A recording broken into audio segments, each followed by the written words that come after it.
क्या एक कमज़ोर और पागल समझी जाने वाली लड़की पलक झपकते ही आसमान का सीना चीर सकती है? जब युवराज जय अपनी खुशियों का तोहफा लेकर अवनी के पास पहुंचे तो उन्हें अंदाज़ा भी नहीं था कि वहां उन्हें प्यार नहीं बल्कि एक ऐसा खौफनाक सच और एक ऐसा खूंखार प्रतिद्वंद्वी मिलने वाला है जो उनके होश उड़ा देगा। अब आगे, युवराज जय के हाथों में काले ब्रोकेड रेशमी के 12 बक्से थे।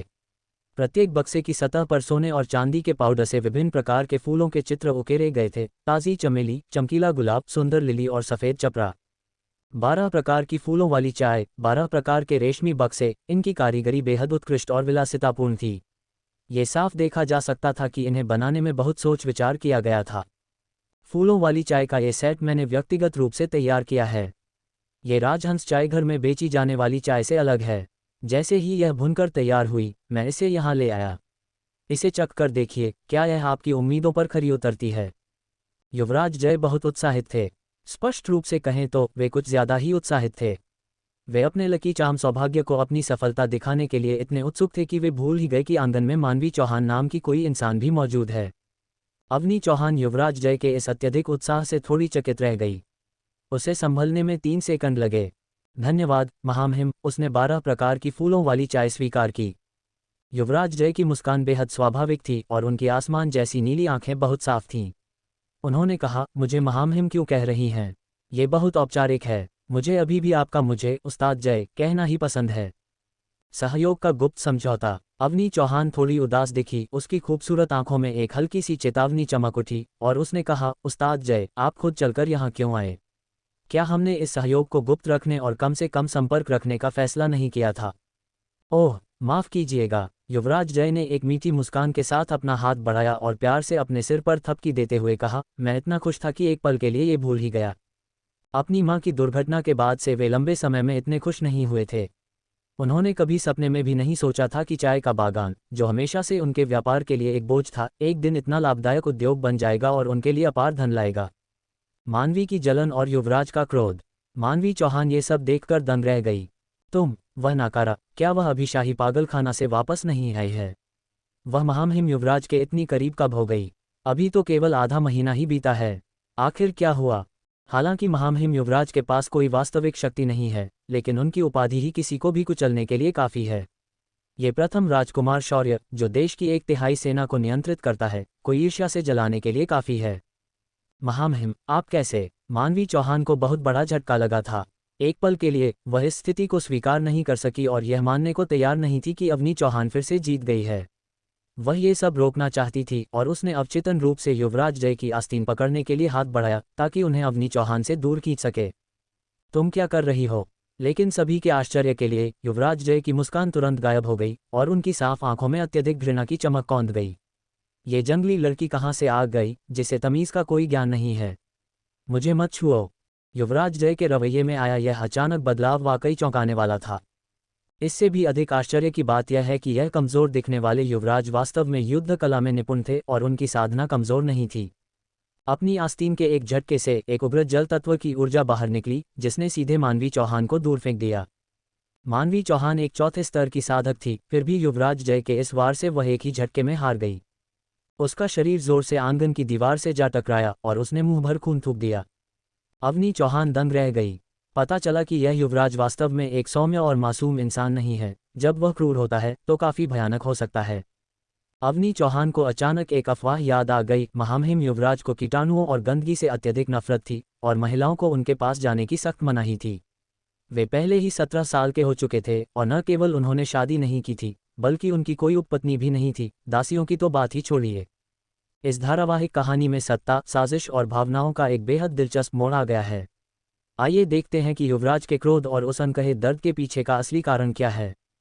महारानी के गुट ने युवराज जय को बदनाम करने के लिए दुर्भावनापूर्ण अफवाहें भी फैलाई थीं, ये दावा करते हुए कि वे नपुंसक हैं और शाही परिवार के लिए वारिस पैदा करने में असमर्थ हैं। इस साजिश के कारण सम्राट सूर्यप्रताप युवराज से काफ़ी असंतुष्ट रहने लगे थे।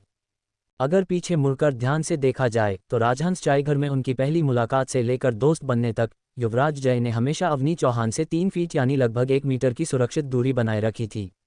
अपनी पिछली जिंदगी में एक उच्च स्तरीय सैन्य अधिकारी होने के नाते अवनी चौहान लोगों के साथ बातचीत करते समय हमेशा सतर्क रहती थी और जल्दबाजी में किसी के करीब नहीं जाती थी। उस पल वह मन ही मन खुद को भाग्यशाली मानने से रोक नहीं पाए। कोई चौथी मालकिन को बाहर ले जाओ, अवनी चौहान ने धीमी लेकिन भारी आवाज में आदेश दिया। उन्हें महामहिम युवराज को और परेशान न करने दो। जी मालकिन। कुछ नौकरों ने तुरंत आकर घायल मानवी चौहान को बाहर निकाल दिया। क्रोध के बाद का अपराध बोध और एक अजीब सफाई। युवराज जय ने एक गहरी सांस ली और अपना गुस्सा शांत करने के लिए कुछ देर खुद को संभाला। जब वे होश में आए तो उन्होंने दीवार पर खून के लाल धब्बे देखे और उन्हें एहसास हुआ कि उन्होंने हिंसक रूप से किसी को घायल कर दिया है। मुझे माफ़ कर दीजिए अवनी जी। युवराज जय के सुंदर और सुसंस्कृत चेहरे पर अपराध बोध की एक झलक कौंधी। मैंने आपका आंगन गंदा कर दिया है। अवनी चौहान ने बहुत उदारता दिखाते हुए कहा, कोई बात नहीं। मुझे तो उस्ताद जय को धन्यवाद देना चाहिए कि उन्होंने इस दुष्ट को सबक सिखाया। युवराज जय थोड़ा असहज महसूस कर रहे थे। उन्हें नहीं पता था कि उनके मन में यह अजीब भावना क्यों आ रही थी, लेकिन वे खुद को सफाई देने से रोक नहीं पाए। मुझे कीटाणुओं या गंदगी से कोई नफरत नहीं है। हाँ, अवनी चौहान थोड़ी झेप गई। उसने मन ही मन सोचा, आप मुझे ये सब क्यों बता रहे हैं? मुझे दूसरों की निजता में ताक झांक करने में कोई दिलचस्पी नहीं है। युवराज जय ने अवनी के भावों को गलत समझा, ये सोचकर कि उसके मन में उनके प्रति कोई पूर्वाग्रह है। वे और भी अधिक चिंतित हो गए और जल्दी से स्पष्टीकरण देने लगे। ग्रेटर दैन अवनी जी, मैं सच में कोई जर्मोफोब गंदगी से डरने वाला नहीं हूँ। नहीं, मैं महिलाओं से नफरत करता हूँ। मैं एक सामान्य आदमी हूँ जो महिलाओं को पसंद करता है। मेरे महिलाओं द्वारा छुए जाने को नापसंद करने का एक बहुत बड़ा कारण है। Greater than. अवनी चौहान के माथे से ठंडे पसीने की एक बूंद टपक पड़ी। आपको महिलाओं को छूना पसंद है या नहीं, इससे मेरा क्या लेना देना? हरम का काला सच और एक बेटे का दर्द। मेरे पिता के हरम में 3000 उपपत्नियां हैं और वे हर रात अलग अलग महिलाओं के कक्ष में बिताते थे। युवराज जय की आवाज़ में एक गहरा दर्द छलक उठा। मेरी माँ उनकी चहेती नहीं थी और जब भी पिता बहुत क्रोधित होते थे तो वे अपना गुस्सा निकालने के लिए मेरी माँ को अपने शयन कक्ष में बुलाते थे। हर बार जब मेरी माँ लौटती थी तो वे कई दिनों तक बीमार रहती थीं। उसी समय से मुझे महिलाओं के स्पर्श से नफरत हो गई। युवराज जय की साफ नीली आंखें पल भर में अविश्वसनीय रूप से उदास हो गईं। एक आदमी के इतनी सारी उपपत्नियां रखने का क्या मतलब है? उसे हर एक को छूना पड़ता है। कितना घिनौना है। अवनी चौहान के चेहरे के भाव झेंपने से बदलकर हैरानी में तब्दील हो गए। उसने हमेशा सोचा था कि ऐसे विकार वाले पुरुष बेहद नखरेबाज होते हैं या उन्हें कोई मानसिक बीमारी होती है, लेकिन युवराज जय अलग थे।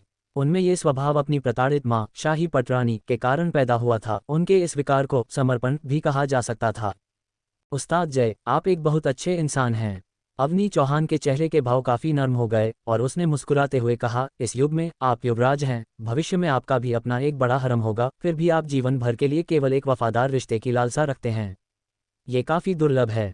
पल भर में ही इस शक्तिहीन युवा राजकुमार के प्रति उसका सम्मान काफ़ी बढ़ गया। असली साजिश का खुलासा। युवराज जय के चेहरे पर एक गहरी उदासी छा गई। मेरी माँ पागल हो गई हैं।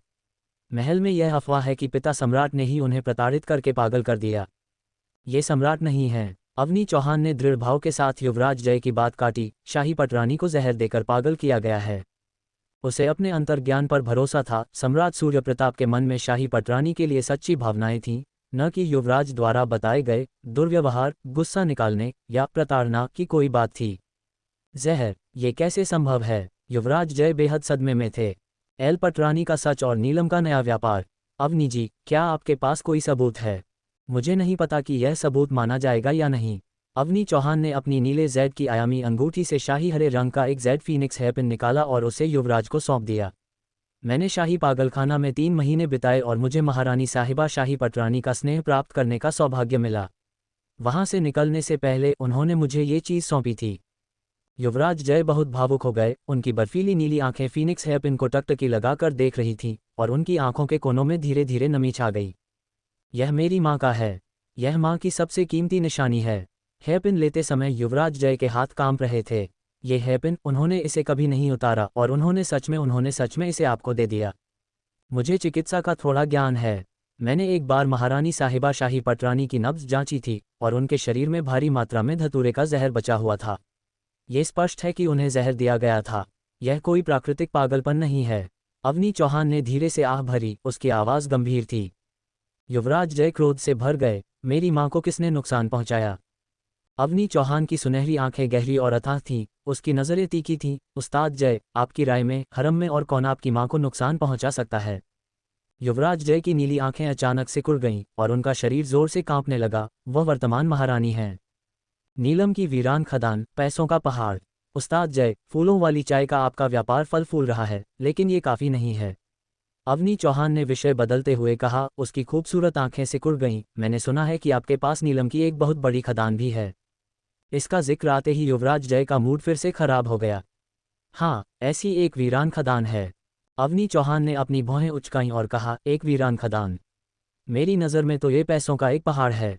युवराज जय ने एक कड़वी मुस्कान के साथ कहा, मैं आपके उत्साहवर्धक शब्दों के लिए आभारी हूँ, लेकिन सुंदर होने के अलावा नीलम पूरी तरह से बेकार हैं और उनमें कोई आध्यात्मिक शक्ति नहीं होती। अवनी चौहान ने असहमति जताते हुए कहा, सुंदर होना ही काफ़ी है, इसे आभूषण के रूप में इस्तेमाल किया जा सकता है। मैंने ये भी कोशिश की थी, लेकिन ये काम नहीं आया। युवराज जय ने बेबसी से अपना सिर हिलाया और कहा, केवल टूमलाइन, जैड, पन्ना और चालसेडोनी जैसे दुर्लभ और कीमती पत्थरों को ही आभूषणों में तराशना उचित है। नीलम को दुर्लभ नहीं माना जाता। व्यापार का नया नजरिया। क्या पैसा कमाने के लिए किसी चीज़ का बेहद दुर्लभ और बेतहाशा महंगा होना ज़रूरी है? अवनी चौहान ने युवराज जय की बात काटी। उसकी खूबसूरत आंखों में एक तेज चमक थी। उस्ताद जय, मैं आपसे एक सवाल पूछती हूँ। अग्नि साम्राज्य में अमीरों और आम लोगों का अनुपात क्या है? युवराज जय ने जवाब दिया, 10,000 आम लोगों में से शायद एक अमीर व्यक्ति हो। अवनी चौहान ने समझाया, यानी ये 10,000 और 1 का अनुपात है। अगर आप आम लोगों के साथ व्यापार कर सकें तो आप निश्चित रूप से फूलों वाली चाय जितना ही कमाएंगे। आपका मतलब है कि अग्नि साम्राज्य के आम लोग उन बेकार पत्थरों को खरीदेंगे? युवराज जय को यह विचार बेतुका लगा। यह कोई बेकार पत्थर नहीं है, यह एक खूबसूरत नीलम है। अवनी चौहान ने अपना पतला हाथ आगे बढ़ाया और कहा, मुझे एक टुकड़ा दीजिए और मैं इसे हासिल करने में आपकी मदद कर सकती हूँ। युवराज जय एक पल के लिए झिझके, लेकिन अंततः वे उसकी चमकती सुनहरी आंखों से मंत्रमुग्ध हो गए। उन्होंने अपनी आयामी अंगूठी से एक सिर के आकार का नीलम निकाला, उसे अवनी चौहान को सौंपा और पूछा, क्या ये काफ़ी है? अवनी चौहान की आंखें फटी की फटी रह गईं। वाह, ये बहुत बड़ा है, और यह पूरी तरह से प्राकृतिक और अशुद्धियों से मुक्त है। अगर यह 21वीं सदी होती तो शायद इसे लंदन के संग्रहालय द्वारा संरक्षित और प्रदर्शित किया जाता। ये काफ़ी है, यह ज़रूरत से ज़्यादा है। उसने कहा, अगर यह काफ़ी नहीं है तो मैं आपके लिए खदान से कुछ और ला सकता हूँ, वहाँ इससे 3 गुना बड़े नीलम भी हैं। कितने अमीर हैं ये? अवनी चौहान ने मन ही मनाह भरी। बस परसों तक मेरी अच्छी खबर का इंतज़ार कीजिए। युवराज जय ने थोड़े संदेह के साथ सिर हिलाया। ये देखकर कि अब समय हो गया है, वे विदा लेने के लिए उठ खड़े हुए। जैसे ही युवराज जय बाहर निकले, उनका सामना शिवांश सूर्यवंशी से हुआ, जो बहुत सारा सामान खरीदे हुए थैलियों के साथ लौट रहा था। उन्हें पता था कि शिवांश सूर्यवंशी अवनी चौहान का रक्षक है, लेकिन ये रक्षक कुछ ज़्यादा ही आकर्षक था। वह अग्नि साम्राज्य के सबसे आकर्षक पुरुष, उनके भाई राजकुमार शौर्य से 2 गुने से भी ज़्यादा आकर्षक था। युवराज जय को अचानक समझ में आ गया कि अवनी चौहान इतनी खास क्यों थी और अन्य महिलाओं की तरह उन्हें देखते ही उन पर मोहित क्यों नहीं हुई थी। अग्नि साम्राज्य के 3 सबसे आकर्षक पुरुष थे, राजकुमार शौर्य पहले, वह खुद दूसरे और वीर प्रताप सिंह तीसरे। तुम मुझे ऐसे क्यों देख रहे हो? शिवांश सूर्यवंशी ने उलझन में पलकें झपकाईं। उसकी खूबसूरत तीखी आंखें युवराज जय को थोड़ी नाराजगी से देख रही थीं। कुछ नहीं। युवराज जय थोड़े झेप गए और उन्होंने अपनी नज़रें फेर लीं। रक्षक की चेतावनी और शिष्टाचार की बहस। शिवांश सूर्यवंशी की नज़र फूलों वाली चाय के उन 12 खूबसूरत बक्सों पर पड़ी। उसकी आंखें तुरंत गहरी हो गईं और उसकी आवाज़ में थोड़ी शत्रुता झलक रही थी। ग्रेटर देन महामहिम, यदि आप भविष्य में कुछ भी भेजना चाहते हैं तो बस मुझे काम पर भेज दें। आपको खुद आने की कोई ज़रूरत नहीं है। प्यारी अवनी की अभी सगाई हो चुकी है। आपका यह व्यवहार अनुचित है और प्यारी अवनी की प्रतिष्ठा के लिए अच्छा नहीं होगा। Greater than. युवराज जय के चेहरे के भाव तुरंत बदल गए और वे बेहद शर्मिंदा थे। ये रक्षक कितना असभ्य है। उनके लिए जो बात स्वीकार करना और भी मुश्किल था वह ये थी, तुम्हारी अवनी चौहान को उनके नाम से पुकारने की हिम्मत कैसे हुई? शिवांश सूर्यवंशी ने अपनी तीखी आंखों को खतरनाक तरीके से सिकुड़ा। उसकी आवाज़ धीमी और आकर्षक थी। क्या तुम्हें जलन हो रही है? ये युवराज, अगर महारानी साहिबा की बात न होती तो शिवांश सूर्यवंशी ने कभी भी उसे प्यारी अवनी के करीब नहीं आने दिया होता। किसने सोचा था कि पलक झपकते ही इस लड़के के मन में भी प्यारी अवनी के लिए ऐसी भावनाएं पैदा हो जाएंगी जो नहीं होनी चाहिए थीं। ये जलन नहीं है। युवराज जय ने तुरंत इनकार किया, लेकिन उनके थोड़े लाल कान और लहराती नीली आंखें उन्हें धोखा देती हुई लग रही थीं। ये शिष्टाचार है। तुम अवनी जी के रक्षक हो, है ना? उन्हें उनके नाम से पुकारना अनुचित है। तस्क। शिवांश सूर्यवंशी के चेहरे पर तिरस्कार का भाव था। उसकी गहरी आंखें सब कुछ जान लेने वाली रोशनी से चमक रही थीं।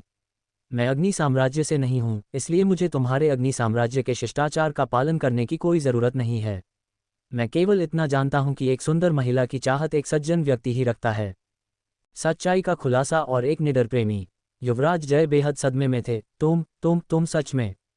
मैं सच में प्यारी अवनी को पसंद करता हूँ, शिवांश सूर्यवंशी ने एक शरारती मुस्कान के साथ कहा। उसके होठों पर एक अजीब सी हंसी खेल रही थी। हाँ, क्या तुम्हें अब जाकर एहसास हो रहा है? तुम बहुत धीमे हो, अग्नि साम्राज्य के महामहिम युवराज। युवराज जय का चेहरा शर्म से लाल हो गया।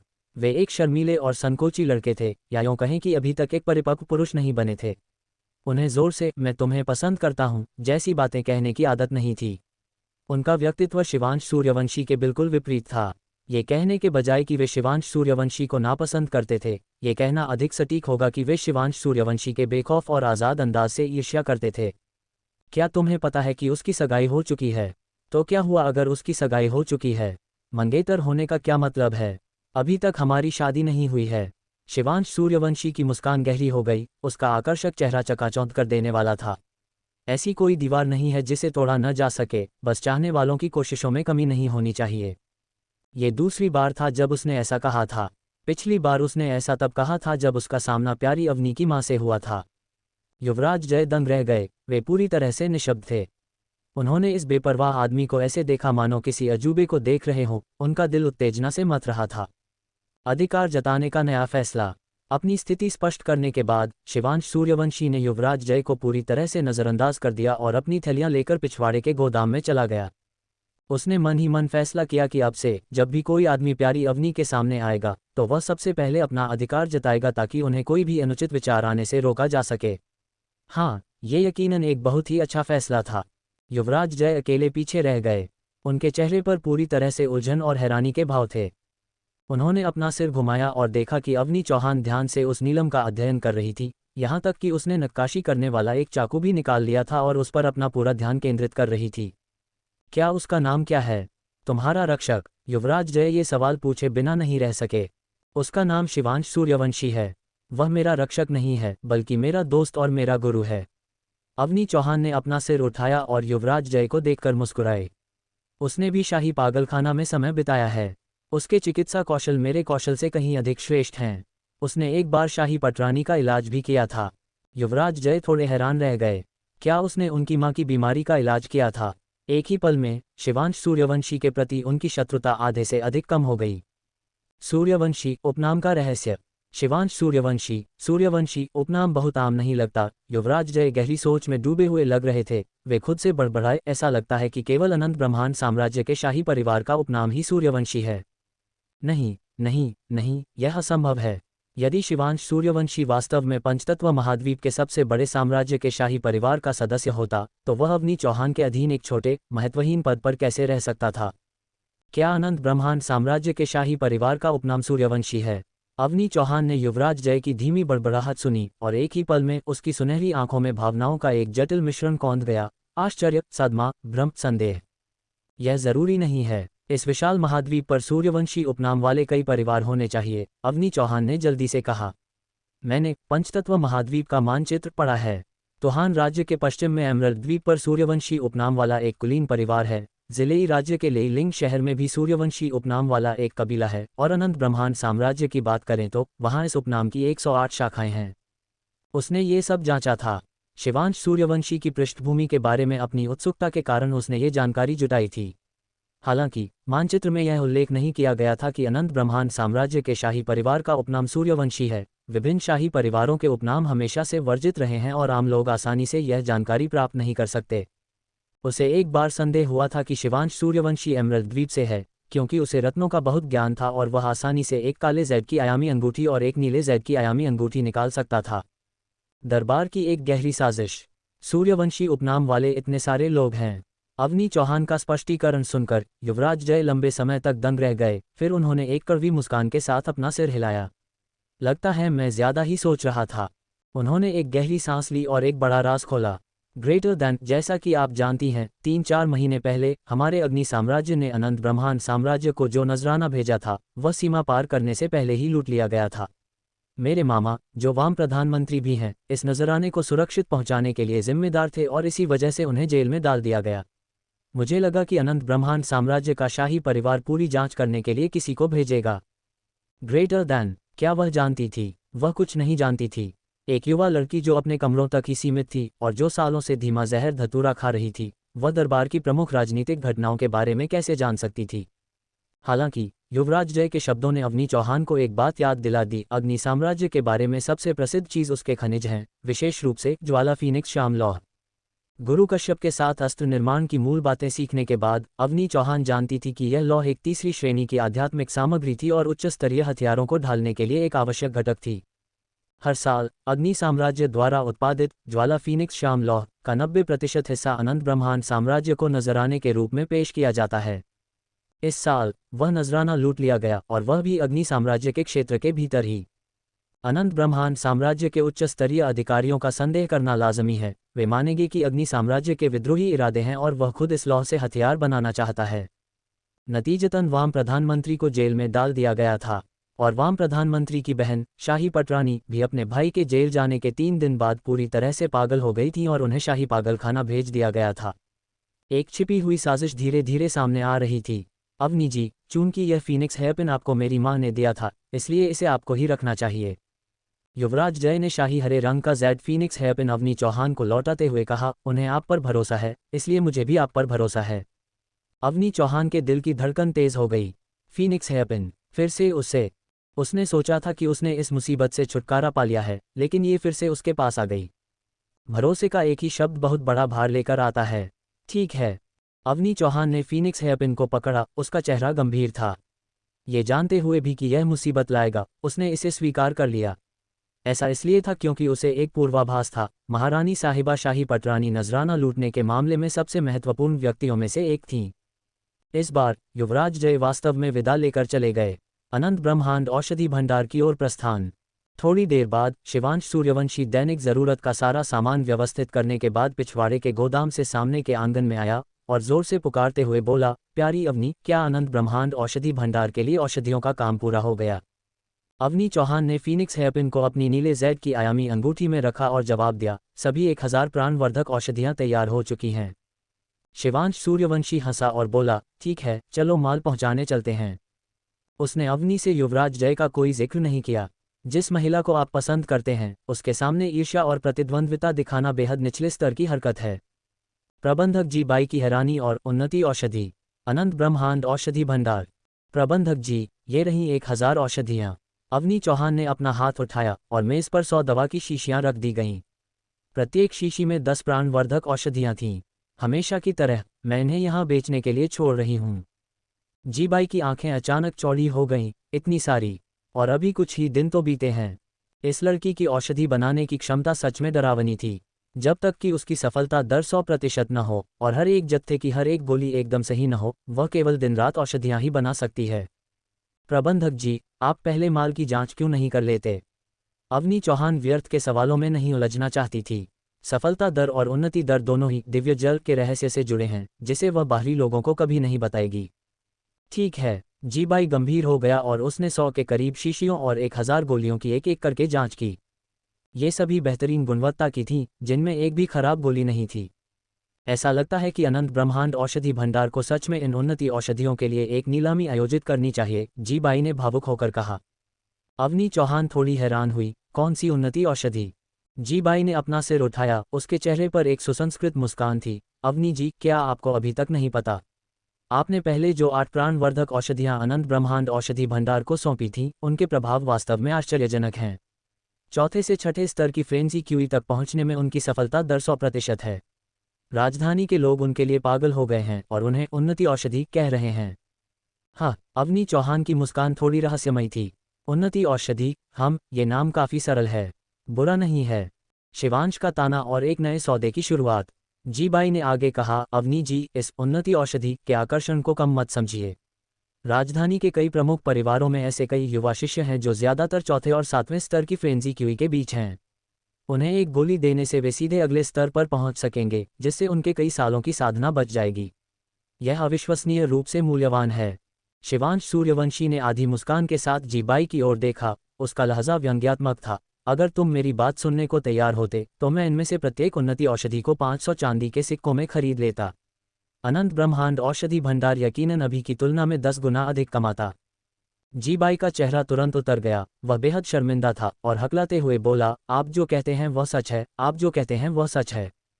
उसने सोचा था कि एक प्रबंधक के रूप में उसके 7 साल का अनुभव पर्याप्त था। उसने कभी नहीं सोचा था कि उसकी दूरदर्शिता मालिक से कहीं कम थी। प्रबंधक जी, मैं आपके साथ एक सौदा करना चाहती हूँ। अवनी चौहान को अचानक एक विचार आया और वह गर्मजोशी से मुस्कुराए। जीबाई के सुसंस्कृत और सुंदर चेहरे पर एक चमक कौंध गई। कृपया बताएं अवनी चौहान जी। अनंत ब्रह्मांड साम्राज्य का औषधि भंडार अवनी चौहान के साथ व्यापार करते समय कभी घाटे में नहीं रहता था। उन्नति औषधियों की नीलामी ठीक कब होगी? अवनी ने पूछा। आज से 3 दिन बाद। मुझे खबर को पूरी तरह से फैलाने के लिए 3 दिन चाहिए, जिसे आमतौर पर माहौल बनाना कहा जाता है, जीबाई ने जवाब दिया।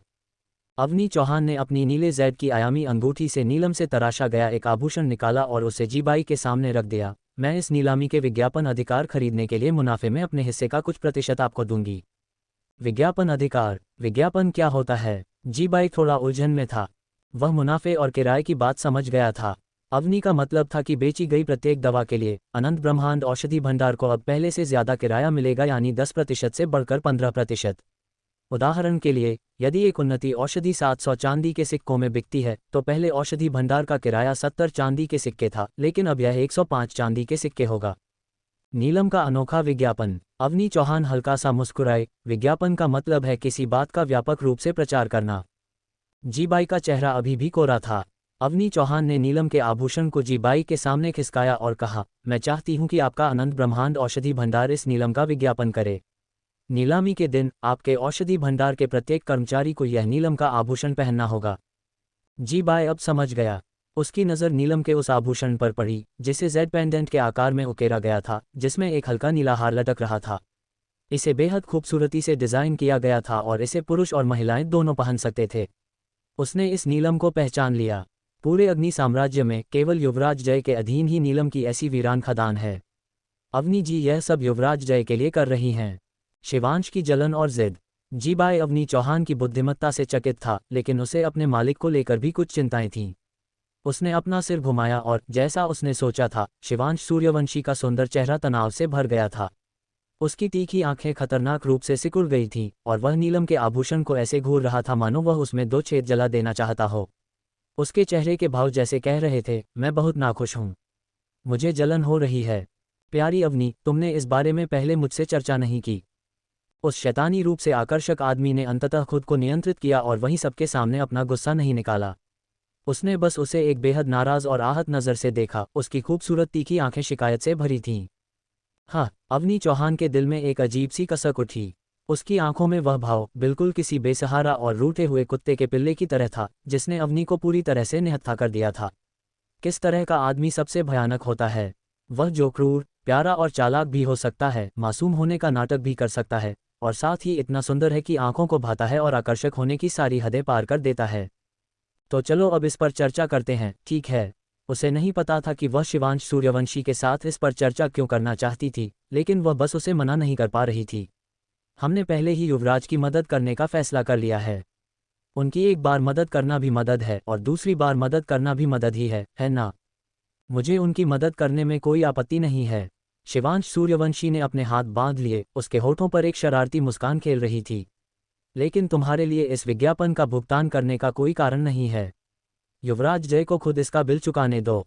तुमने चाय बागान उद्योग को पुनर्जीवित करने में उनकी मदद की है। अब तक उनके पास कुछ पैसे आ गए होंगे। केवल एक नाकारा आदमी ही किसी महिला से अपने व्यापार के लिए पैसे देने को कहेगा। अवनी चौहान ने अपनी भौहें उचकाईं। मैंने केवल फूलों वाली चाय का एक विचार दिया था और युवराज ने मुझे चाय बागान के मुनाफे का 50% दे दिया। ये पहले से ही मेरी उम्मीद से ज्यादा है। तुम्हें जो अतिरिक्त पैसा मिला है उसे बस रख लो। शिवांश सूर्यवंशी ने अवनी की बात काटी। उसकी तीखी आंखें लापरवाही से छत की ओर देख रही थीं और उसने आत्मसंतुष्टि के साथ कहा, वैसे भी युवराज जय को नीलम के विज्ञापन के लिए खुद भुगतान करना होगा। एक बार जब कोई शैतान जिद पर अड़ जाता है तो 10 ड्रैगन भी उसे पीछे नहीं खींच सकते। अवनी चौहान चुप रही। उसकी सुनहरी आंखें शिवांश सूर्यवंशी को ध्यान से देख रही थीं। अंततः उसने हार मान ली। ठीक है, उसे ही भुगतान करने दो। अवनी चौहान बहुत तेज नज़र वाली थी, तो वह ये कैसे नहीं देख पाती कि जीबाई बात न मानकर वास्तव में शिवांश सूर्यवंशी के फैसले का इंतजार कर रहा था। अगर पहले उसे केवल शक था कि शिवांश सूर्यवंशी का अनंत ब्रह्मांड औषधि भंडार से कोई संबंध है, तो अब उसे 100% यकीन हो गया था कि यह औषधि भंडार शिवांश के छिपे हुए तुरुप के पत्तों में से एक है। जीबाई का उसके प्रति लगातार विनम्र व्यवहार उसके सम्मान में नहीं था, बल्कि शिवांश सूर्यवंशी के सम्मान में था। चूंकि आप दोनों एक समझौते पर पहुंच गए हैं, तो मैं जीबाई अनुबंध तैयार करूंगा और कुछ दिनों में इसे राजहंस चायघर भेज दूंगा। जीबाई किसी सीधे सादे विद्वान की तरह शालीनता से मुस्कुराया। उसने 2 पूरी तरह से काले निमंत्रण पत्र सौंपे, जिनमें से प्रत्येक पर एक बर्फीले भेड़िए के सिर का निशान था। कृपया 3 दिन बाद होने वाली नीलामी में जरूर आएं। समर की तलाश और स्वर्ण भंजक हवेली का खौफ। घर लौटने के बाद अवनी चौहान ने सबसे पहला काम अपने भाई समर चौहान को ढूंढने का किया। उसने खास तौर पर समर के लिए 3 उन्नति औषधियां बचा कर रखी थीं। समर वर्तमान में 4थे स्तर की फ्रेंजी क्यूई पर था और इन औषधियों से वह सीधे 7वें स्तर पर पहुंच सकता था। दुर्भाग्य से पूरे मेपल लीफ पवेलियन में खोजने के बाद भी समर कहीं नहीं मिला। काका नान, क्या आप जानते हैं कि समर कहाँ गया है? अवनी चौहान ने चिंतित होकर अपने बटलर से पूछा। बड़ी मालकिन, ये बूढ़ा सेवक आपको ही ढूंढ रहा था। आज सुबह जब 7वें छोटे मालिक समर बाहर गए थे, तो उन्हें स्वर्ण भंजक हवेली के लोगों ने रोक लिया था। काका नान चिंतित दिख रहे थे। अवनी चौहान ने अपने पतले कपड़ों को कसकर लपेटा और गंभीरता से पूछा, ये स्वर्ण भंजक हवेली कैसी जगह है? काका नान ने बताया, ये भारी ब्याज दरों पर पैसा उधार देने वाला एक क्रूर और नया संगठन है। उनके पास 8वें और 9वें स्तर की फ्रेंजी क्यूई वाले कई खतरनाक उस्ताद तैनात हैं। वे कर्ज वसूलने के लिए बेरहमी से बल प्रयोग करते हैं। समर का बलिदान और एक बहन का दर्द। क्या समर ने स्वर्ण भंजक हवेली से पैसा उधार लिया था? अवनी चौहान की सुनहरी आंखें सख्त और निर्दयी हो गईं। सूदखोरी, चाहे 21वीं सदी हो या ये दुनिया, एक ऐसी चीज थी जिससे हमेशा दूर रहना चाहिए। हाँ, काका नान ने एक गहरी आह भरते हुए अतीत का एक कड़वा सच बताया। ग्रेटर दैन आपको शाही पागलखाना भेजे जाने के कुछ दिनों बाद आपकी मां गंभीर रूप से बीमार पड़ गई थीं। चौहान परिवार से मिलने वाला मासिक वेतन इलाज के लिए काफी नहीं था। 7वें छोटे मालिक कई बार गुहार लगाने गए, यहां तक कि पूरी रात मंझले चाचा के दरवाजे के सामने घुटनों के बल बैठे रहे, लेकिन किसी ने एक सिक्का तक नहीं दिया। अपनी मां को बचाने के लिए समर को स्वर्ण भंजक हवेली से भारी कर्ज लेना पड़ा। ग्रेटर दैन, ये सुनकर अवनी चौहान के बर्फीले चेहरे पर दरारें दिखने लगीं। उसकी सुनहरी आंखों में आंसुओं का ज्वार उमड़ पड़ा। कहा जाता है कि बड़ी बहन मां के समान होती है, लेकिन वह कितनी असफल बड़ी बहन थी। उसे अब समझ में आया कि समर हमेशा पैसों का इतना लालची क्यों रहता था। वह बेफिक्र और नन्हे शैतान की तरह मुस्कुराने वाला लड़का, जो शिवांश सूर्यवंशी की औषधियां ठगने की कोशिश करता था, असल में एक बहुत बड़ा बोझ ढो रहा था। उसने मुझसे कभी जिक्र तक नहीं किया कि उस पर कितना कर्ज है। अवनी चौहान ने अपनी मुट्ठियां कस लीं, उसकी आवाज़ दर्द से भर्राई हुई थी। हालांकि 7वें छोटे मालिक समर केवल 13 वर्ष के हैं, लेकिन वे पहले से ही एक सच्चे इंसान की तरह व्यवहार करते हैं। वे सारी कठिनाइयों का बोझ अपने कंधों पर उठाते हैं। इस बूढ़े सेवक ने एक बार उन्हें अपना कर्ज चुकाने में मदद करने की पेशकश की थी, लेकिन 7वें छोटे मालिक ने सारा पैसा जस का तस लौटा दिया। काका नान की आवाज़ थोड़ी भर्रा गई। उन्होंने अपना सिर घुमाया और अपनी नम आंखों के कोनों को पोंछा। वह तुम्हारे बुढ़ापे के पैसे नहीं लेना चाहता होगा। अवनी चौहान ने एक गहरी सांस ली, काका नान के कंधे को थपथपाया और पूछा, ये स्वर्ण भंजक हवेली कहाँ है?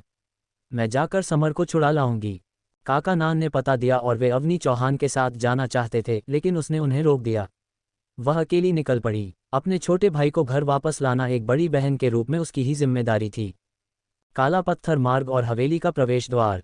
स्वर्ण भंजक हवेली काला पत्थर मार्ग पर स्थित थी। ये सड़क बहुत व्यस्त नहीं थी। सड़क काले पत्थर की स्लैब से पक्की थी और यहाँ हर तरह के लोगों की भीड़ थी। फटेहाल गरीब लोग, जानवरों की खाल पहने भाड़े के सैनिक, घोड़ों की लगाम थामे बंजारे, अपनी कमर पर चौड़ी तलवारें बांधे आवारा योद्धा और भड़कीली वेश्याएं। स्वर्ण भंजक हवेली सड़क के पश्चिमी छोर पर स्थित थी, जिसमें 4 मंडप ऊपर उठे हुए थे और काले ईंटों की दीवारों पर भूरी हरी बेलें चढ़ी हुई थीं। एक काला छज्जा, लाल रंग का दरवाज़ा और मोटे कपड़े के पर्दे। 2 कांस्य जैसी त्वचा वाले रक्षक, जो लंबे और गठीले थे और जिनकी लंबी चोटियां सोने के छल्लों से बंधी हुई थीं, पहरा दे रहे थे। जैसे ही अवनी चौहान वहां पहुंची, उन दोनों रक्षकों ने अपनी वासना भरी नजरों से उसके शरीर को बेशर्मी से घूरा। अरे छोटी बच्ची, कुछ पैसा उधार लेना चाहती हो? एक ने चिढ़ाने वाले लहजे में कहा। अवनी चौहान ने त्योरियां चढ़ाईं। नहीं, मैं तुम्हारे सरगना जिन से मिलने आई हूं। सरगना जिन इस स्वर्ण भंजक हवेली का मुखिया था। दोनों रक्षकों ने तुरंत अपनी बुरी नजरें हटा लीं। इस खूबसूरत लड़की को अपने मुखिया का शिकार समझकर उसे बिना किसी हिचकिचाहट के अंदर जाने दिया। दरिंदगी की हद और एक बहन का क्रोध। अवनी चौहान ने उपहास भरी मुस्कान दी। जैसे ही उसने हॉल में कदम रखा, एक तेज और चुभने वाली सुगंध उसकी ओर आई। हवेली का मालिक एक विदेशी था जिसे मसालों का बहुत शौक था। हॉल के कोनों में रखे धूपदानों से लाल मिर्च, सौंफ, जायफल और लौंग की तेज महक उठ रही थी। अरे, मैं ये क्या देख रहा हूँ? एक भटकी हुई छोटी चिड़िया। हॉल के अंत में एक लंबा, गठीला आदमी खड़ा था, जो लगभग 19 मीटर लंबा था। उसका रंग कांस्य जैसा था और उसकी घनी, चमकदार चोटियों को देखकर ऐसा लगता था मानो उसने उन पर तेल की पूरी बोतल उड़ेल दी हो। सरगना जिनके दांत सोने के थे, उसने सोने की बड़ी बालियां पहनी हुई थीं, और यहाँ तक कि उसके चाबुक का हत्था भी सोने का था। हाँ, आज मेरी किस्मत अच्छी है, दो खूबसूरत छोटी चिड़ियाँ। सरगना जिन ने अपना सुनहरा चाबुक काले पत्थर के खंभे से बंधे लड़के के चेहरे पर मारा। समर को किसी गठरी की तरह बांधा गया था और उसका शरीर चाबुक के निशानों से भरा हुआ था। खून के धब्बे आपस में गुथे हुए थे। उसने तुमसे जितना भी उधार लिया है, मैं उसे चुका दूंगी। अवनी चौहान के पतले होंठ हिले, उसकी आवाज़ किसी गहरे कुंड की तरह ठंडी थी। तभी उसकी नज़र समर के घावों पर पड़ी। उन घावों पर शहद की एक परत चढ़ी हुई थी, जिसकी मिठास से आकर्षित होकर अनगिनत चींटियां और मच्छर उसे पागलों की तरह काट रहे थे। उसका निचला कपड़ा फटा हुआ था और कमरे में मौजूद सभी दरिंदों के सामने उसकी कोई गरिमा नहीं बची थी। ये खौफनाक नज़ारा देखकर अवनी चौहान गुस्से से कांप उठी। छोटी सुंदरी, क्या तुम इस बच्चे का कर्ज चुकाने वाली हो? सरगना जिन के मांसल चेहरे पर एक क्रूर मुस्कान आ गई। उसने हमारी स्वर्ण भंजक हवेली से पूरे 20,000 चांदी के सिक्के उधार लिए हैं। तुम दोनों को कोठे पर बेचकर भी यह कर्ज नहीं चुकाया जा सकता। बकवास, मैंने तुमसे केवल 2,000 चांदी के सिक्के उधार लिए थे। समर चिल्लाया, उसकी बड़ी बड़ी काली पुतलियां जहरीली तलवारों की तरह बैंगनी रोशनी से चमक रही थीं। उसे पूरे एक दिन तक इन दरिंदों ने पकड़ कर पीटा था, लेकिन उसने दर्द की एक आवाज़ तक नहीं निकाली थी। मगर अब, जब उसकी सबसे दयनीय हालत उसकी सबसे प्यारी बहन के सामने आ गई थी, तो वह शर्मिंदगी और पछतावे से भर गया था। वह सरगना जिनको फाड़ डालना चाहता था। क्या केवल 3 महीनों में चक्रवृद्धि ब्याज के कारण 2,000 चांदी के सिक्कों का कर्ज 20,000 चांदी के सिक्कों में बदल गया है? अवनी चौहान ने सरगना जिन को शांत और ठंडे भाव से देखा। हाँ, बिल्कुल सही। सरगना जिन पूरी तरह से बेफिक्र लग रहा था, उसके चेहरे पर घमंड और एक धूर्त मुस्कान थी। इसमें अजीब क्या है? ये केवल 10 गुना ही तो बड़ा है। स्वर्ण भंजक हवेली के नियमों के अनुसार अगले 2 महीनों में ये 30 गुना भी बढ़ सकता है। अवनी की समझदारी और खतरे का आकलन। अवनी चौहान की आंखें गहरी हो गईं। उसने अपना गुस्सा पी लिया। उसने हॉल में मौजूद ताकत का तुरंत अंदाजा लगाया। हॉल में कुल 20 खूंखार गुंडे थे, 7वें स्तर के 11, 8वें स्तर के 6 और 9वें स्तर की फ्रेंजी क्यूई वाले 3 उस्ताद। उनका नेता, सरगना जिन, खुद 9वें स्तर के शिखर का उस्ताद था, जिसका एक पैर संत स्तर में पहुंच चुका था। सीधे तौर पर लड़ना स्पष्ट रूप से कोई समझदारी भरा विकल्प नहीं था। मेरे भाई को छोड़ दो। मैं तुम्हें पहले 2,000 चांदी के सिक्के दूंगी। बाकी की रकम 3 दिनों के भीतर चुका दी जाएगी। अवनी चौहान ने अपना हाथ उठाया और 2,000 चमकते हुए चांदी के सिक्के गोलमेज पर आ गिरे। यह उसकी सारी जमा पूंजी थी। सरगना जिनकी धुंधली काली आंखों में हैरानी की एक चमक कौंधी। उसे उम्मीद नहीं थी कि इस गरीब लड़के की कोई अमीर बड़ी बहन भी होगी। हैरानी के बाद उसके चेहरे पर लालच छा गया, विशेष रूप से तब जब उसकी नज़र अवनी चौहान के दाहिने हाथ में पहनी नीले जैद की आयामी अंगूठी पर पड़ी। अंगूठी की बलि और सरगना का नया प्रस्ताव। उस आयामी अंगूठी को गिरवी रख दो और मैं तुम्हें इस लड़के को अपने साथ ले जाने दूंगा। सरगना जिन उत्साह से चिल्लाया। ये बेहतरीन गुणवत्ता वाला नीला जैद था, और वह भी एक बहुमूल्य आयामी अंगूठी। आध्यात्मिक हथियारों के बाजार में इसकी कीमत कम से कम 2 लाख चांदी के सिक्के थी। दीदी, उसे यह मत दो, वह शिवांश सूर्यवंशी का तोहफा है। समर की पुतलियां अचानक सिकुड़ गईं और वह गुस्से में चिल्लाया। वह अब कोई बच्चा नहीं था, वह जानता था कि यह अंगूठी उस आदमी का पहला तोहफा था और इसका बहुत महत्व था। अवनी चौहान ने जैसे कुछ सुना ही नहीं। उसने बिना किसी भाव के नीले जैद की आयामी अंगूठी उतारी और उसे गोलमेज पर उछाल दिया। उसकी ठंडी और गहरी नज़रें सरगना जिन पर पड़ीं। इसे छोड़ दो दीदी। समर ने अविश्वास से आंखें फाड़ कर देखा, उसकी आवाज़ भर्रा गई थी। अवनी चौहान ने अपना सिर उठाया, उसके होठों पर एक हल्की सी मुस्कान आई और उसने बेहद शांत लहजे में कहा, बच्चे, चुप रहो। बहुत शोर हो रहा है। समर के खून से सने होंठ हिले, लेकिन अंततः बंद रहे। वह अपनी बहन की आज्ञा की अवहेलना नहीं कर सकता था। इस क्षण उसकी बड़ी बहन से एक सेनापति जैसी अदम्य सत्ता की आभा निकल रही थी। अरे लड़की, तुम में बहुत हिम्मत है। सरगना जिन ने नीली अंगूठी उठा ली और उसे लालच से निहारने लगा। उसने अवनी चौहान को प्रशंसा भरी नज़रों से देखा और कहा, मेरे साथ जुड़ने के बारे में क्या ख्याल है? स्वर्ण भंजक हवेली में शामिल हो जाओ और मैं तुम्हारे इस छोटे भाई का सारा कर्ज माफ़ कर दूंगा। अवनी चौहान ने सरगना जिन की तरफ देखा तक नहीं। वह आगे बढ़ी और अपने खंजर से रस्सियों को काट दिया। उसने अपना नीला चोगा उतारा, आधे नंगे समर को उसमें लपेटा और बिना किसी प्रयास के उसे अपनी बाहों में उठा लिया। दीदी, मुझे नीचे उतार दो, मैं खुद चल सकता हूँ।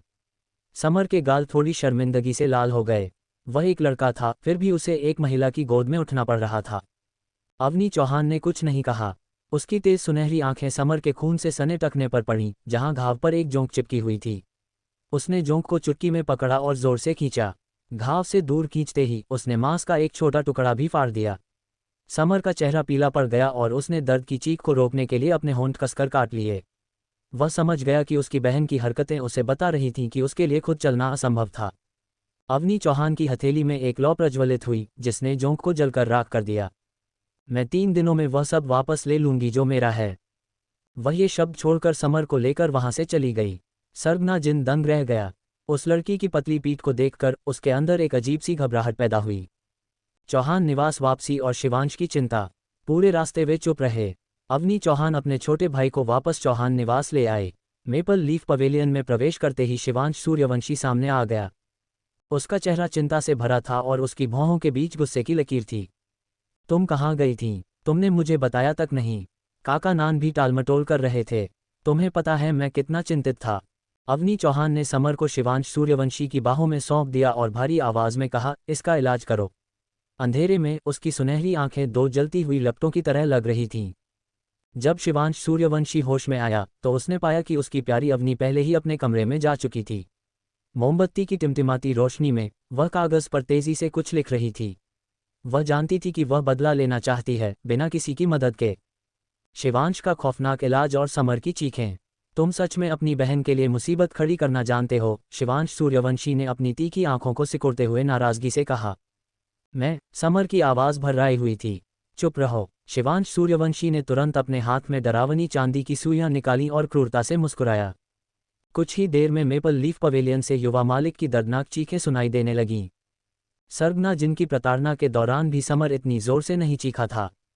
उसके शरीर के 108 प्रमुख नाड़ी बिंदु 3 इंच लंबी चांदी की सुइयों से भर गए थे, जिससे वह एक शाही कांटेदार जीव जैसा लग रहा था। तुम बहुत बुरे इंसान हो। मैं तुम्हें और दीदी को कभी समर्थन नहीं दूंगा, समर ने रोते हुए आरोप लगाया। शिवांश सूर्यवंशी ने अपनी आंखें घुमाईं और एक व्यंग्यात्मक मुस्कान के साथ कहा, छोटे शैतान, तुम क्या जानते हो? मैं तुम्हारी नाड़ियां साफ कर रहा हूं और कीड़ों का जहर निकाल रहा हूं। अवनी चौहान ने आंगन में समर की चीखों को नजरअंदाज कर दिया। वह पत्थर दिल नहीं थी, बल्कि उसे शिवांश सूर्यवंशी के चिकित्सा कौशल पर पूरा भरोसा था। इस समय उसकी मेज पर 1 दर्जन से अधिक ब्लूप्रिंट नक्शे बिछे हुए थे। प्रत्येक ब्लूप्रिंट में एक विशिष्ट आकार के छोटे हिस्से को दर्शाया गया था, जिसके कोने पर वास्तविक आकार का रूपांतरण अनुपात लिखा था। 21वीं सदी में एक मेजर जनरल बनने से पहले वह विशेष बलों में एक स्नाइपर निशानेबाज थी। उसकी असाधारण अंतर्दृष्टि और फोटोग्राफिक मेमोरी चीज़ों को जस का तस याद रखने की क्षमता उसे लगभग हर बार अपने लक्ष्य को भेदने में मदद करती थी। उसे बस एक स्नाइपर राइफल दे दो और वह 1 किलोमीटर दूर खड़े दुश्मन को, या यहाँ तक कि 3000 मीटर की ऊंचाई पर उड़ते विमान को भी मार गिरा सकती थी। एक स्नाइपर सेना की आत्मा होता है। अचूक निशाने वाला स्नाइपर युद्ध में जीत की सबसे बड़ी कुंजी है। स्वर्णभंजक हवेली की ताकत और युद्ध की योजना। स्वर्णभंजक हवेली में एक सरगना, 3 रक्षक और 9वें स्तर के 4 उस्ताद हैं। अवनी चौहान ने ब्लूप्रिंट बनाते हुए खुद से बड़बड़ाया, 6 हॉल मास्टर, सभी 8वें स्तर के उस्ताद हैं।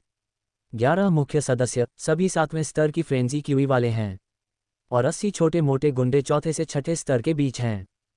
वह एक एक करके 100 लोगों की इस छोटी सी सेना को कैसे हरा सकती है? अवनी चौहान के दिमाग में युद्ध की एक विस्तृत योजना धीरे धीरे आकार ले रही थी। उसने सारी रात जागकर ब्लूप्रिंट बनाए। जैसे ही भोर हुई, 101 पन्नों के चित्र अंततः पूरे हो गए। हा पुराने दोस्त, हम जल्द ही फिर मिलेंगे। अवनी चौहान ने पूरी हुई स्नाइपर राइफल के चित्र को एक सम्मोहित और पुरानी यादों में खोई हुई नज़र से देखा। उसकी 10 साल की सैन्य सेवा में बंदूक उसकी सबसे करीबी दोस्त रही थी, जो जीवन और मृत्यु के हर मोड़ पर उसके साथ थी। गुरु कश्यप और 1 किलोमीटर की मारक क्षमता। सुबह की हवा ताज़ी और ठंडी थी। अवनी चौहान ने ब्लूप्रिंट समेटे मेपल लीफ पवेलियन से बाहर निकली और स्काई पवेलियन का दरवाज़ा खटखटाया। गुरु कश्यप, मुझे आपको कुछ बहुत महत्वपूर्ण दिखाना है। अंदर से कोई जवाब नहीं आया। 40 की उम्र पार करने के बाद लोगों को अक्सर ज़्यादा नींद आने लगती है। गुरु कश्यप, दरवाज़ा खोलिए, मेरे पास एक अतुलनीय आध्यात्मिक हथियार का ब्लूप्रिंट है, मुझे यकीन है कि आपको ये पसंद आएगा। अवनी चौहान रात भर नहीं सोई थी, उसकी आंखें लाल थीं, फिर भी वह ऊर्जा से भरी हुई थी और उत्साह से उसके गाल लाल हो रहे थे। बदले की आग उसे आगे बढ़ा रही थी और कोई उसे रोक नहीं सकता था। एक अतुलनीय आध्यात्मिक हथियार। गुरु कश्यप गहरी नींद से चौंककर उठ गए। उन्होंने लापरवाही से एक कोट ओढ़ा, जूते पहनने की भी परवाह नहीं की और नंगे पैर दौड़ते हुए दरवाज़ा खोलने आ गए। कहाँ है वह अतुलनीय आध्यात्मिक हथियार? कहाँ है ब्लूप्रिंट? कहाँ? अवनी चौहान मुस्कुराए। वह जानती थी कि यह आदमी यांत्रिकी का दीवाना है। ये लीजिए। उसने आंगन में कदम रखा और लापरवाही से 101 पन्नों के ब्लूप्रिंट गुरु कश्यप की बाहों में थमा दिए। इस हथियार को स्नाइपर राइफल कहा जाता है। यह 1 किलोमीटर दूर से दुश्मनों को मार सकता है। 1 किलोमीटर दूर। गुरु कश्यप बेहद हैरान थे, ऐसा लग रहा था जैसे उन्हें अपनी आंखों और कानों पर विश्वास ही नहीं हो रहा हो। साधारण आध्यात्मिक धनुषों की मारक क्षमता केवल 100 मीटर होती है, यहाँ तक कि पंचतत्व महाद्वीप के 3 महान दिव्य धनुषों में से एक हवाई धनुष की मारक क्षमता भी केवल 500 मीटर है। क्या तुम्हारे ब्लूप्रिंट में मौजूद यह अजीबोगरीब हथियार सच में इतनी दूर तक वार कर सकता है? मैंने आपसे कब झूठ बोला है? अवनी चौहान ने गुरु कश्यप को बड़ी दिलचस्पी से देखा और अपना दाहिना हाथ उठाया। मैं मशरूम की कसम खाती हूँ। एक स्नाइपर राइफल की 1000 मीटर की मारक क्षमता ने ही गुरु कश्यप को इस हद तक हैरान कर दिया था। अगर वह उन्हें ये बता दे कि उसके दिमाग में 5000 मीटर की मारक क्षमता वाली स्नाइपर राइफल के भी ब्लूप्रिंट हैं, तो क्या गुरु कश्यप वहीं बेहोश हो जाएंगे? ठीक है, ठीक है, ठीक है। गुरु कश्यप बेहद उत्साहित थे। चूंकि तुम मशरूम के नाम पर कसम खाने की हिम्मत कर रही हो, तो ये सच ही होगा। अवनी चौहान। वह अब कोई और शिकायत करने के मूड में नहीं थी। मैं जा रहा हूँ। मैं इस दिव्य हथियार के छोटे हिस्सों को ढालने और बनाने के लिए आध्यात्मिक सामग्री चुनने जा रहा हूँ। गुरु कश्यप उत्साह से बोले। अवनी चौहान को कभी नहीं पता था कि वह 3 दिन और 3 रात बिना सोए रह सकती है। संक्षेप में, उस सुबह जब से उसने गुरु कश्यप का दरवाज़ा खटखटाया था, उसने स्काई पवेलियन से बाहर कदम नहीं रखा था। एक अनुभवी अस्त्र निर्माता की उम्मीद के मुताबिक उन्होंने जो आध्यात्मिक सामग्री चुनी थी, वह 21वीं सदी के मिश्र धातु इस्पात से बिल्कुल भी कम नहीं थी। चाहे वह कठोरता हो, लचीलापन हो, गर्मी झेलने की क्षमता हो या प्रभाव प्रतिरोध हो, वे सभी अव्वल दर्जे के थे। गहन चर्चा और घनिष्ठ सहयोग के कारण भट्टी में सर्वोत्तम सामग्रियों को सफलतापूर्वक पिघलाया गया। दूसरे दिन की दोपहर तक उन दोनों ने विभिन्न आकारों के स्नाइपर राइफल के 100 हिस्से तैयार कर लिए थे। अब केवल एक ही चीज़ बची थी, गोलियां। बारूद बनाम फ्रेंजी की ऊर्जा। बेटी अवनी, मुझे लगता है कि तुम्हारे लिए बारूद वाली गोलियों का इस्तेमाल करना ठीक नहीं है। गुरु कश्यप ने त्योरियां चढ़ाईं और पहली बार अवनी के डिज़ाइन पर सवाल उठाया। बारूद पर आधारित हथियार तीसरे स्तर की फ्रेंजी क्यू या उससे ऊपर के साधकों के खिलाफ मूल रूप से बेकार हैं। वे ज़्यादा से ज़्यादा केवल त्वचा को खरोंच सकते हैं। केवल फ्रेंजी क्यू ही एक साधक के हमलों और बचावों के साथ साथ उनके कठोर शरीर को भेद सकती है। अवनी चौहान गहरी सोच में डूबी हुई लग रही थी और उसने कहा, तो चलिए बारूद को फ्रेंजी क्यू ऊर्जा से बदल देते हैं। हालांकि बारूद को तो गोलियों के खोखे में जमा किया जा सकता है, लेकिन भला ऊर्जा को खोखे में कैसे जमा किया जा सकता है? गुरु कश्यप हंसे। क्या यह आसान नहीं है? मैं फ्रेंजी क्यू को जमा करने के लिए गोली के खोखे के अंदर एक दिव्य मंत्र उकेर दूंगा। बच्ची, तुम इसमें अपनी ऊर्जा डालना, इसे सील कर देना और यह 1 महीने तक चलेगी। अस्त्र निर्माण का असली रहस्य, दिव्य मंत्र। दिव्य मंत्र। अवनी चौहान की सुनहरी आंखें चमक उठीं। गुरु कश्यप ने सिर हिलाया और समझाया, बेटी अवनी, तुम काफ़ी समय से मुझसे अस्त्र निर्माण की मूल बातें सीख रही हो। अस्त्र निर्माण के 2 महत्वपूर्ण हिस्से होते हैं। पहला है हथियार के आकार को ढालना, दूसरा है हथियार के अंदर दिव्य मंत्र उकेरना। दिव्य मंत्रों के बिना हथियार केवल साधारण हथियार होते हैं, जबकि दिव्य मंत्रों वाले हथियार आध्यात्मिक हथियार कहलाते हैं। अवनी चौहान ध्यान से सुन रही थी। सही मायनों में एक अस्त्र निर्माता बनने के लिए किसी को भी दिव्य मंत्र उकेरना सीखना ही चाहिए। दिव्य मंत्र आध्यात्मिक हथियार की आत्मा होते हैं। ये वो नींव है जिस पर हर अस्त्र निर्माता का अस्तित्व टिका होता है। गुरु कश्यप थोड़ा मुस्कुराए और बोले, तुम अभी मेरी प्रशिक्षु हो जो हथियारों को आकार देना सीख रही हो। भविष्य में जब तुम्हारी साधना 9वें स्तर को पार कर लेगी और तुम एक संत स्तर के उस्ताद बन जाओगी, तब तुम दिव्य मंत्र उकेरना सीखना शुरू कर सकती हो। उस समय मैं तुम्हें अपना शिष्य बना सकता हूं और मैंने जो दिव्य मंत्र सीखे हैं वे तुम्हें सौंप सकता हूं। अवनी चौहान बेहद उत्साहित थी और उसने सम्मानपूर्वक गुरु कश्यप को सिर झुकाया। धन्यवाद गुरुदेव। बाहरी दुनिया की विशालता। मेरी शिष्या बनने में जल्दबाजी मत करो। मैंने जो दिव्य मंत्र सीखे हैं वे सभी बहुत ही बुनियादी और प्रारंभिक स्तर के हैं, गुरु कश्यप ने खेदजनक और कड़वी मुस्कान के साथ कहा। बुनियादी? प्रारंभिक स्तर के अवनी चौहान बहुत हैरान थी। गुरु कश्यप, आप हमारे अग्नि साम्राज्य के शीर्ष अस्त्र निर्माता हैं। तो क्या हुआ? गुरु कश्यप ने बेबसी से सिर हिलाया। ये सच है कि मैं केवल कुछ अत्यंत बुनियादी और साधारण दिव्य मंत्रों के साथ ही अग्नि साम्राज्य के शीर्ष अस्त्र निर्माताओं में से एक हूँ। बेटी अवनी, बाहरी दुनिया तुम्हारी कल्पना से कहीं अधिक विशाल है। ये सुनकर अवनी चौहान को बहुत बड़ा झटका लगा और वह लंबे समय तक दंग रह गई। गुरु का बलिदान और जादुई गोलियों का निर्माण।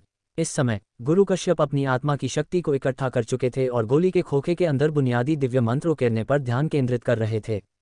एक मंत्र उकेरने में लगभग 20 मिनट का समय लग रहा था। पूरी दोपहर गुरु कश्यप ने अपनी सारी मानसिक और आध्यात्मिक ऊर्जा खर्च कर दी और अंततः सभी 20 गोलियों के खोखों पर फ्रेंजी क्यूई को जमा करने वाले दिव्य मंत्र उकेर दिए।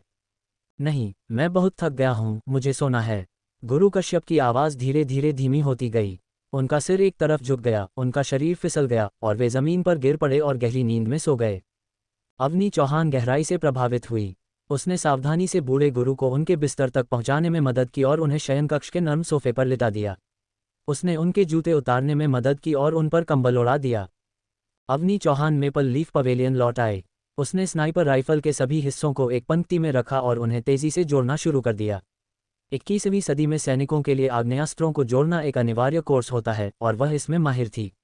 एक हथियार मैकेनिक ने एक बार उसकी तारीफ करते हुए कहा था कि हथियारों को जोड़ने का उसका तरीका किसी कलाकार की तरह है। वह क्या है? शिवांश सूर्यवंशी अवनी के दरवाजे पर खड़ा था। उसकी तीखी आंखों में बिजली सी चमक थी और वह बड़ी दिलचस्पी से उसके हाथ में मौजूद उस अजीबोगरीब चीज को घूर रहा था। अवनी चौहान ने ऊपर नहीं देखा। उसकी आवाज़ एक कोमल हवा की तरह शांत थी। मेरा हथियार। शिवांश सूर्यवंशी खुद को हंसने से नहीं रोक पाया और बोला, तुम पिछले 2-3 दिनों से स्काई पवेलियन में बंद थी, सिर्फ इसलिए कि गुरु कश्यप तुम्हारे लिए यह अनोखी हम लोहे की छड़ बना सकें। तब तक अवनी चौहान इसे पूरी तरह से जोड़ चुकी थी। यह एक उत्तम स्नाइपर राइफल थी। कैलिबर 12 मिलीमीटर, रंग गहरा काला, शरीर लंबाई आधा मीटर। बिपॉड और स्कोप जैसे उपकरणों से लैस होने से पहले ये सच में एक असमान लोहे की छड़ जैसी ही दिखती थी। अग्नि सारस का शिकार। अवनी चौहान ने अपना सिर उठाया। उसकी तेज सुनहरी आंखें और सुंदर रसीले होंठ चमक रहे थे। कुंवर सूर्यवंशी, क्या आपने कभी अग्नि सारस का मांस खाया है? शिवांश सूर्यवंशी थोड़ा हैरान हुआ। उसे समझ नहीं आया कि उसने अचानक विषय क्यों बदल दिया। अग्नि सारस अग्नि साम्राज्य का प्रतिष्ठित और शुभ पक्षी था। अपने आग जैसे लाल पंखों और सुंदर मुद्रा के साथ ये पक्षी साल भर 1000 मीटर की ऊंचाई पर उड़ता है। जमीन से यह महज एक छोटे लाल बिंदु की तरह दिखाई देता है। अग्नि साम्राज्य के कुछ कुलीन लोग तो इसे एक दिव्य पक्षी के रूप में भी पूजते हैं। हालांकि शिवांश सूर्यवंशी जानता था कि यह अग्नि सारस केवल एक प्रकार का उड़ने वाला जीव है।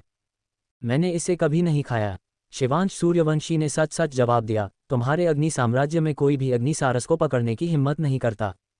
अवनी चौहान के होठों पर एक व्यंग्यात्मक मुस्कान आ गई। ऐसा नहीं है कि वे उन्हें पकड़ने की हिम्मत नहीं करते, बल्कि बात यह है कि वे ऐसा कर ही नहीं सकते। उसने स्नाइपर राइफल के बाकी 2 हिस्से जोड़े, एक खाली गोली का खोखा निकाला और उसमें अपनी फ्रेंजी की ऊर्जा डाल दी। केवल एक ऊर्जा गोली भरने में ही उसकी कुल शक्ति का लगभग 5वां हिस्सा खर्च हो गया था। क्या समर की चोटें अब बेहतर हैं? चलो आज उसके लिए कुछ अग्निसारस का मांस बनाते हैं, यह एक खास दावत होगी। वह मन ही मन सोच रही थी कि उसका छोटा भाई बहुत दुबला है, उसे तेजी से बढ़ने और लंबा होने के लिए अधिक पोषण की आवश्यकता है। क्लिक। अवनी चौहान ने वह गोली मैगजीन में डाली, उसे लोड किया और निशाना साधा। विज्ञान और जादू का संगम, 13 सेकंड की उड़ान। वह पूरी तरह से केंद्रित थी और स्कोप से देख रही थी। ग्रे नीले आसमान के खिलाफ अग्निसारस चक्कर लगा रहे थे। 1, 2, 3, कुल 3 लाल बिंदु। अवनी चौहान ने तुरंत एक पर निशाना साधा और ट्रिगर दबा दिया। एक तेज सीटी की आवाज के साथ वह जादुई गोली किसी उत्तरी रोशनी की तरह हवा में एक चकाचौंध कर देने वाली छाप छोड़ती हुई मौत की धुन गाने लगी। जमीन से 1000 मीटर ऊपर एक अग्निसारस को गोली लगी और वह मरकर नीचे गिरने लगा। उसकी दर्दनाक चीख आसमान में गूंज उठी। खून के छींटे उड़ाता हुआ वह तेजी से गोल गोल घूमते हुए जमीन की ओर आ गिरा। 1, 2, 3, 4, 5, 6, 7, 8, 9, 10, 11, 12, 13। जब अवनी चौहान ने 13 सेकंड तक गिनती की तो गोली लगा वह अग्निसारस सीधे मेपल लीफ पवेलियन के आंगन में आ गिरा। 1 मीटर से अधिक लंबे उसके शरीर ने बगीचे में एक बड़ा गड्ढा कर दिया, जिससे फूल, पत्तियां और धूल चारों ओर उड़ने लगी। इसमें केवल 13 सेकंड लगे। अवनी चौहान के चेहरे पर हैरानी का भाव आ गया और वह बड़बड़ाए। मुक्त पतन गति फ्री के भौतिक विज्ञान सूत्र T=SCT फ्रैक 2hg की गणना के आधार पर किसी वस्तु को 1000 मीटर की ऊंचाई से गिरने में लगभग 142 सेकंड का समय लगता है।